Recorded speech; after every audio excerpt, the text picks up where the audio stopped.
উসমানী আন্তর্জাতিক বিমানবন্দরটি নামেই আছে, কিন্তু সেটা কাজে কিছুই নেই। এখানে বিদেশি ফ্লাইট আসে না, বা এখান থেকে বিদেশে যেতে হলে আবার ঢাকা থেকে ছুঁয়ে যেতে হয়। মাননীয় সদস্য, গত রাতের আগের রাতে আমি নিজেই মস্কাট থেকে সরাসরি সিলেট এয়ারপোর্টে গিয়েছি। 1 ঘন্টা ওখানে বসেছিলাম, তারপর ঢাকায় এসেছি। সুতরাং এই ফেসিলিটি অলরেডি এক্সিস্ট এবং এটার বেসিক ফেসিলিটি কিন্তু আছে। হয়তো আরও অনেক ইমপ্রুভমেন্ট করা যাবে, but Sylhet airport is a good airport I saw.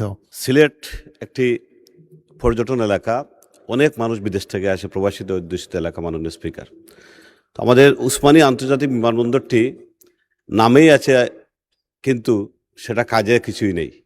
এখানে বিদেশি ফ্লাইট আসে না, বা এখান থেকে বিদেশে যেতে হলে আবার ঢাকা থেকে ছুঁয়ে যেতে হয়। পাশাপাশি স্থানীয় যে ফ্লাইটগুলো আছে, এখানে দেখা যায় যে ডলারের দামের মতো দাম ভেরিয়েশন করে। মাননীয় স্পিকার, এই যে বৈষম্যমূলক অবস্থা, এর থেকে আমরা পরিত্রাণ চাই সিলেটবাসী। কিছুদিন আগে আমাদের মাননীয় বিমানমন্ত্রী এবং আমাদের মাননীয় সিলেটের কৃতি সন্তান বাণিজ্যমন্ত্রী মহোদয় আমাদের ম্যানচেস্টার সিলেট ফ্লাইটটি চালু করেছেন, ডাইরেক্ট ফ্লাইটটি। এর জন্য তাদেরকে ধন্যবাদ জানাচ্ছি, এবং তারা প্রতিশ্রুতি দিয়েছেন যে সেটাকে আন্তর্জাতিক বিমানবন্দরকে প্রপারলি আন্তর্জাতিক বিমানবন্দর হিসাবে প্রতিষ্ঠিত করবেন।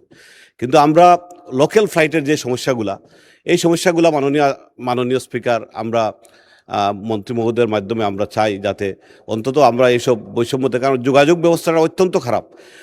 রাস্তায় বাই রোডে যেতে মাননীয় স্পিকার 10 থেকে 12 ঘন্টা সময় লাগে।